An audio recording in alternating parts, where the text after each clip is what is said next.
بسم الله الرحمن الرحیم. السلام علیکم. په تیر لیکچر کې مونږ د وایل لوپ په هکله زده کړه وکړه چې وایل لوپ هغه وخت مونږ کاروو کله چې د یو سټیټمنټ یا زمونږ د کوډ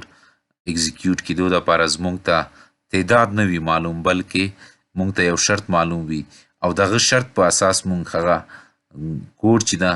په تکراري ډول اکزیکیوټ کول غواړو. نو هغه حالاتو کې مونږ بیا وایل لوپ څخه ګټه پورته کوو. دوستانو، وایل لوپ ستاسو سینټیکس هم ولیده، یو ډیمو هم موږ ستاسو ته وړاندې کړه چې وایل لوپ کله چې موږ لیکه هغې سینټیکس په دې ډول و. لومړی د وایل لوپ کې شرط څه شی کېده چې کېده د هغې څخه وروسته که چیرې دغه شرط ټرو و بیا به کنټرول د لوپ باډي ته راتله او دا لوپ باډي کې چې کوم کوډ و هغه به اکزیکیوټ کېدو او دا به تر هغې پورې په تکراري ډول اکزیکیوټ کېدو تر څو پورې و دغه شرط چې و ټرو. کله به چې دا شرط فالس شو د هغې څخه وروسته به کنټرول د لوپ له باډي څخه راوته او د لوپ څخه باندې کوډ به اکزیکیوټ کېدو یا رن کېده او موږ ته بیا ډسپلی کېده. دوستانو، په ننني لیکچر کې موږ د ډو وایل لوپ په هکله زده کړه کوو چې ډو وایل لوپ څه شی ده، څه ډول کار کوي او سینټیکس یې موږ څه ډول لیکلی شو. دوستانو، ډو وایل لوپ چې ده دا هم وایل لوپ ته ورته کار کوي، یعنی هغه وخت موږ ترې ګټه پورته کوو کله چې شرط ماتره وي، شرط مهم وي، نه چې یو تعداد موږ ته معلوم وي یا د تعداد دلته زموږ ته مهم نه ده. یعنی هغه وخت چې موږ ته د یو سټیټمنټ اکزیکیوټ کېدو لپاره تعداد نه وي معلوم، شرط موږ ته معلوم وي، د هغې وخت کې موږ د ډو وایل لوپ څخه هم ګټه پورته کولی شو. دا هوبهو یعنی سیم ټو سیم وایل لوپ ته ورته کار کوي، خو فرق چې ده هغه یوازې په دې کې ده چې وایل لوپ کې موږ چې و لومړی شرط چک کوو. دلته ستاسو ګورئ چې دلته لومړی شرط به چک کېده، د هغې شرط څخه وروسته که چېرته ټرو به هغه لوپ باډي په منځ کې چې به کوم کوډ و هغه به اکزیکیوټ کېدو. خو ډو وایل لوپ چې ده هغه لومړی چې ده هغه باډي کې چې کوم کوډ ده هغه اکزیکیوټ کوي، هغې څخه وروسته شرط یا کنډیشن چې کوم ده هغه چک کوي، کنټرولوي. یعنی ډو وایل لوپ کې چې ده ایټلیست یعنی کم از کم یو ورته چې کوډ چې ده هغه زموږ سټیټمنټ چې کوم وي یا زموږ لیکلی شوی کوډ چې کوم وي یا هلته چې کوم د باډي په منځ کې کوم کوډ پروت وي هغه اکزیکیوټ کېږي،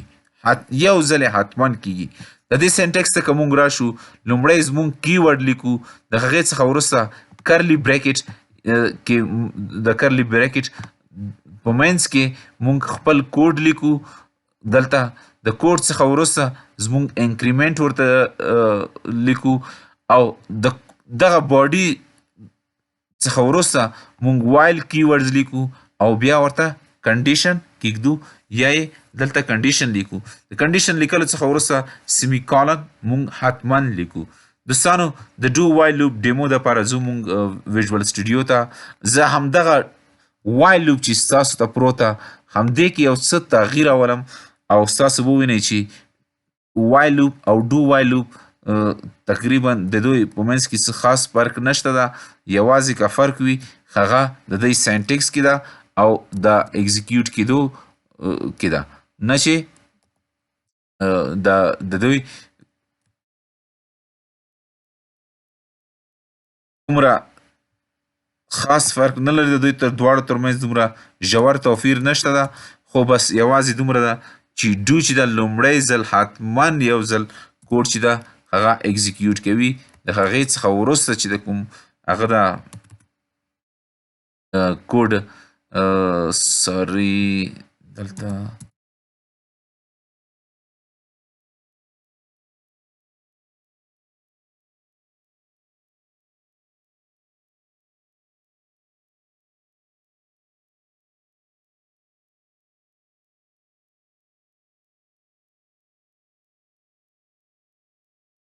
تاسو کتلی شئ دوستانو دلته چې زما سره لومړی ډو ده، هغې څخه وروسته یعنی د لوپ په باډي کې زما کوډ پروت ده او د کوډ رن کېدو څخه وروسته زه وایل کیورډ لیکم او هغې څخه وروسته زه کنډیشن کېږدم او د کنډیشن په پای کې یعنی دغې جملې په پای کې زه یعنی د دغې جملې په پای کې زه ورته سیمی کالن لیکم. دوستانو، که چیرته دغه کنډیشن فالس هم وي دغه کوډ چې ده یو ځل حتما اکزیکیوټ کېږي، رن کېږي. خو وایل لوپ کې بیا داسې نه و، که چیرته کنډیشن په لومړی سر کې یعنی چیک په وخت کې فالس کېده کنټرول چې د لوپ څخه وته. دوستانو چیرته زه دغه اوس اکزیکیوټ کړم یا رن کړم دلته ستاسو لیدلی شئ چې د A قیمت څومره ده 0 ده او د B قیمت څومره ده 10 ده. یعنی کله چې دا راځي دغه کوډ حتما اکزیکیوټ کیږي یعنی یو ځل موږ ته لانګ لیو لیکي هغې څخه وروسته انکریمنټ کوي یعنی د A قیمت چې دا هغې سره یو جمع کوي او هغې څخه د هغې باډي څخه وروسته کنډیشن چیک کیږي. دوستانو زه اکزیکیوټ کوو دغه کوډ یا سټارټ کوو انتظار باسو تر څو دغه کوډ چې زموږ د هغه بلډ اپ شي یعنی کمپایل شي